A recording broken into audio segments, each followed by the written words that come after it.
All right, today we're diving into a really powerful idea, one that might just flip how you think about activism, especially when it comes to education and disability. We're talking about something called the dependent rational activist. So let's get right into it. So let me ask you something. When I say the words student activism, what's the first image that pops into your head? Seriously, what do you picture? Because for most of us, it's a pretty clear, specific image. Yeah, we probably all picture something like this, right? Walkouts, big protests, students marching with signs. It's all about that physical, loud, very visible action. And don't get me wrong, that stuff is incredibly important and powerful. It's kind of the classic image we have of young people standing up and demanding change.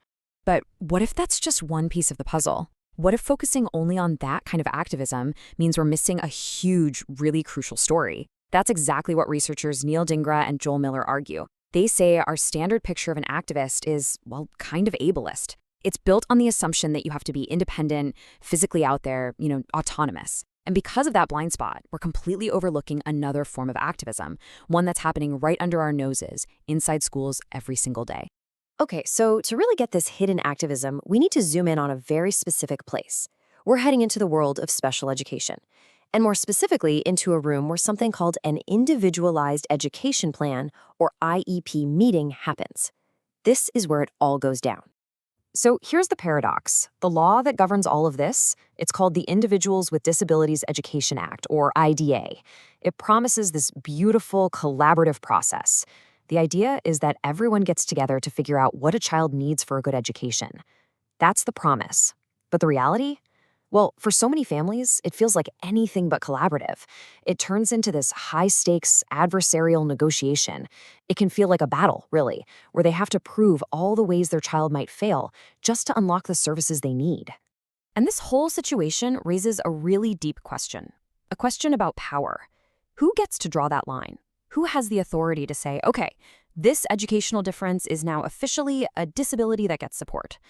What the source material points out is that this decision often gets made using the cold, detached language of medicine and law. And when that happens, the student's own voice, their actual lived experience, it can just get lost in the shuffle. So why do these meetings go sideways so often? Well, Dingra and Miller point to four big reasons. First, you've got medical language, all the professional jargon that can make a parent's deep, personal knowledge of their own child feel less valid. Then there are clashing virtues. Think about it. School officials are often trained to be detached and professional, while a parent is coming from a place of unconditional love. Totally different mindsets. Third, different incentives. The school is trying to manage limited resources for all students. The family is advocating fiercely for their one child.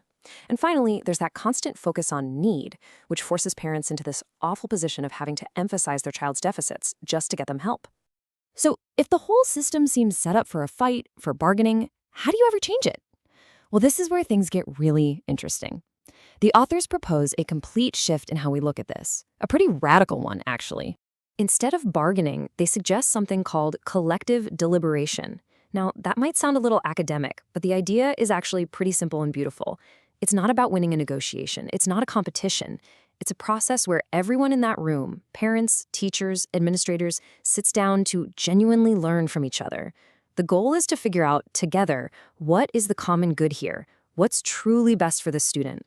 You see the difference? The activism we're talking about here isn't just about trying to get one more service added to the plan. That's still just playing the bargaining game. No, the real goal is so much bigger.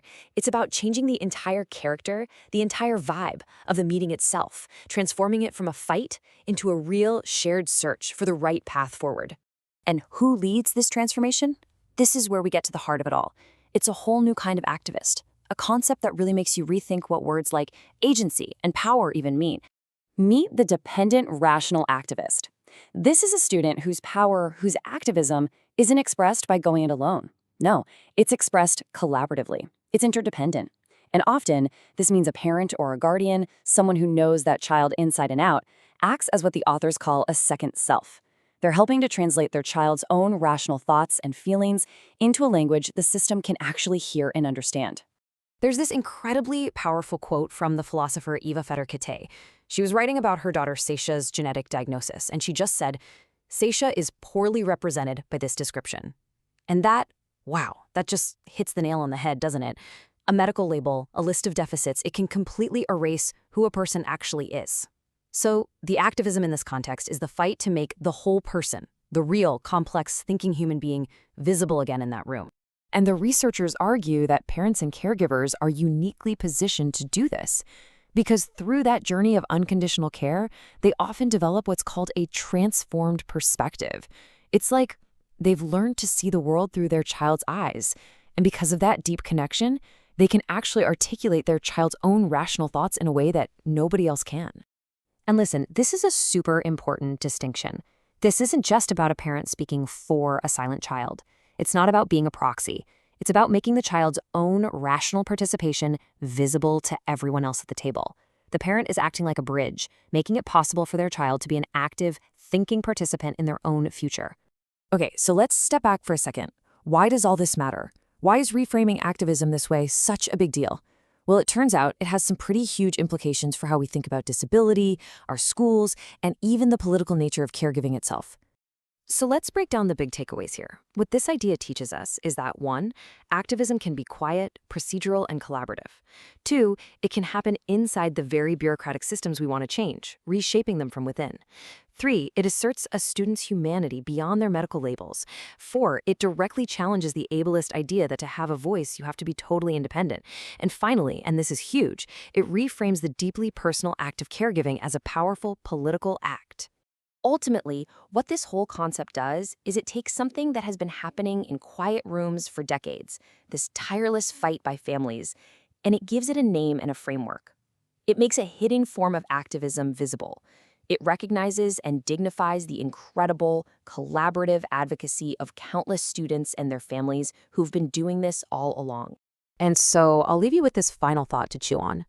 If activism can look like this, if it can be this quiet, collaborative process between a parent and a child in a bureaucratic meeting, what other powerful forms of agency, of resistance, have we all been trained not to see?